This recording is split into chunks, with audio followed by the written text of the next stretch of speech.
Local attorney Alex White is helping drivers get the help they need after finding themselves in an accident. So I sat down with him recently to learn a little bit more about what you should do in those moments immediately following a wreck. Take a look. Well, getting into a car accident can be a scary time, but there are some things that are very important for you to do in those moments following a car accident. Joining me now is local attorney Alex White with more on those all-important first steps. And boy, it's everything, right, Alex? I mean, you're thinking of a lot of stuff in the aftermath, obviously, of a car accident, but it's critical time. Sure, it is. So it's easy to be in shock after a car wreck because obviously no one's expecting to get into a wreck, and it's not something that you literally see coming.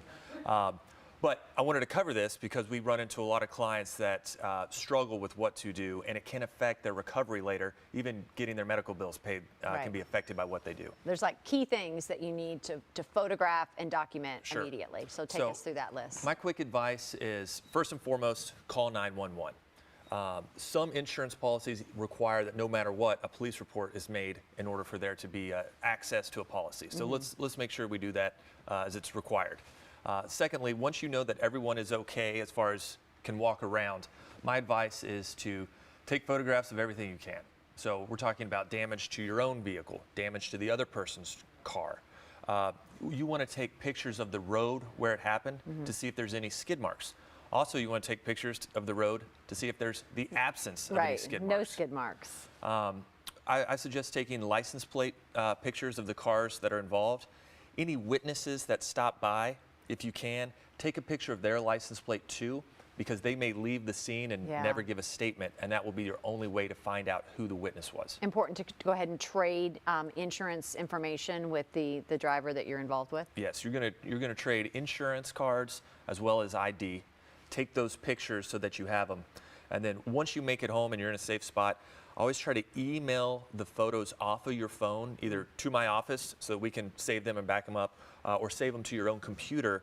That way, if something happens to your phone in the meantime, drop it, falls in water, you sell it, whatever, that those photos are backed up. What about getting medical help? What if you feel fine? Should you just go ahead and go to urgent care, or should you accept the help of an ambulance or get checked out on scene? Is there something you recommend in that case? Yeah, I mean, I would say let your body be the guide in that part. If you are not having an emergency and you do not have pain, I would not tell anyone simply to take an ambulance or to get care.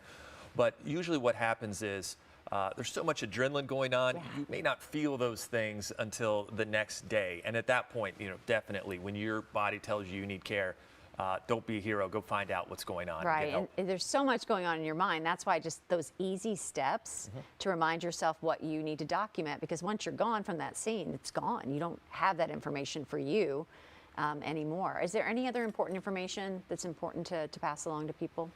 Yeah, and then, it sounds like a cliche answer, but the earlier you can hire an attorney, the earlier you can ensure that everything is handled properly, and any pitfalls that may arise, we can make sure that doesn't happen so that the claims can be handled fast, efficiently, and for the proper value. All right, and Alex, where should people go for more information?